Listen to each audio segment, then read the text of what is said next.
I met this guy when I was 30, single, and hungry. I lived on a hill high above the hate, and he was the only one, apart from the escape from New York pizza guy, willing to make the trek. We saw each other once or twice a week for 7 years. He helped me through a lot: breakups, engagements, marriage, a baby. And then one night, I dumped him, cold.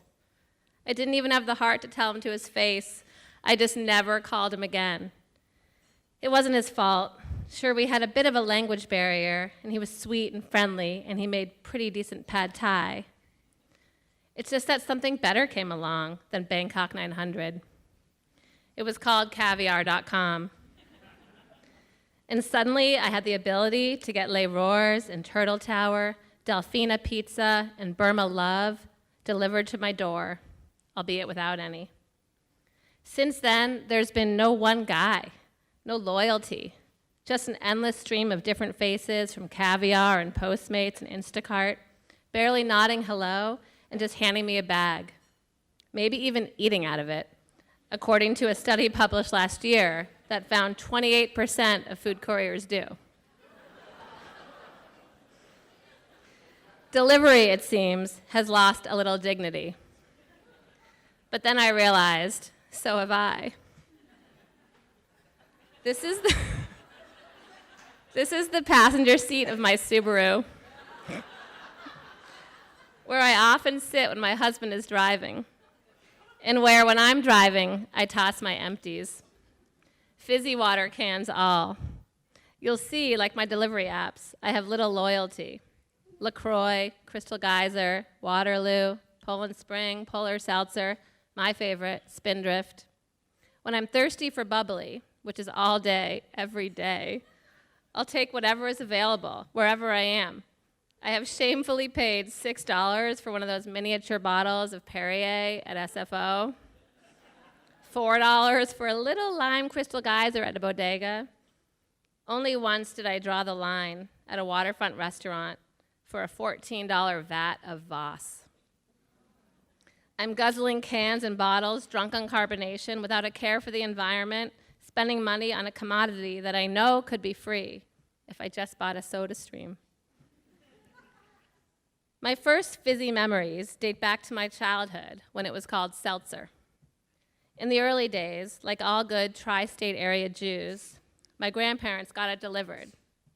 There were hundreds of seltzer men back then. Their seltzer man was named Chicky, an affable, balding, middle-aged Jew.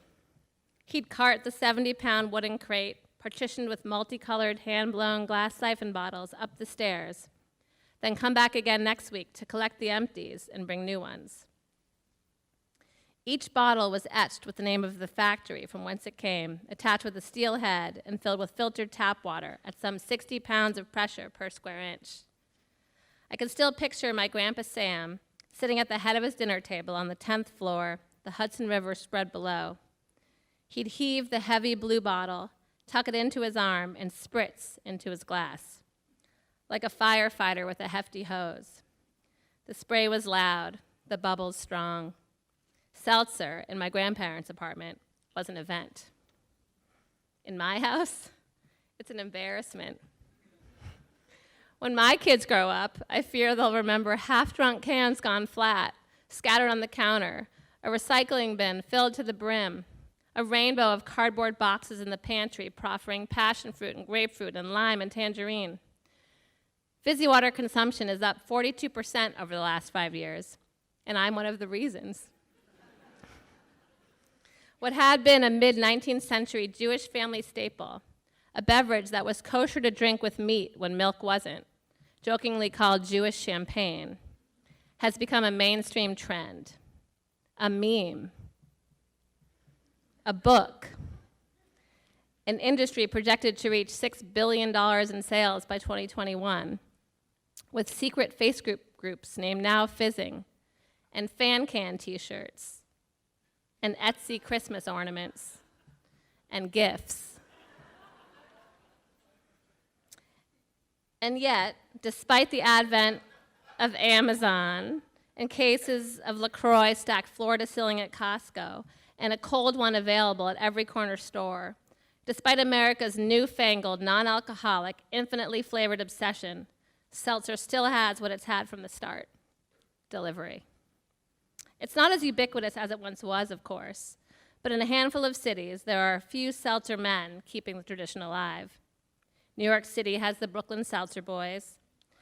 Southern California has Soda Buenos Aires, in homage to the soderos who deliver sparkling water in Argentina, which has long had its own love affair with agua con gas. Southern Florida has Treasure Coast, which delivers to delis and gated Jewish golf communities. And here in the Bay Area, since 1982, we've had the Seltzer Sisters, run by an ex-New Yorker named Catherine Renz. At 63, she remains the country's lone seltzer woman. In the early days, it was all residential delivery. Now it's mostly restaurants and bars, but she still has a loyal home customer base and a wait list. Hardcore drinkers who down 6 cases every 2 weeks, bubbies who've been there since the beginning, and their now grown grandchildren, who Catherine remembers as kids, sitting on the curb waiting for her, the seltzer lady with the lollipops. Many of her old-timers have passed away. She recently lost a bar account to something called Topo Chico, she says. But otherwise, the seltzer boom has been good to her. Catherine conducts business like it's still the 80s. She answers the phone, expects a callback, sends paper invoices. She knows people's garage codes and secret hide-a-key spots. Lately, the physical demands of the job have gotten to be too much. She no longer does the heavy lifting herself.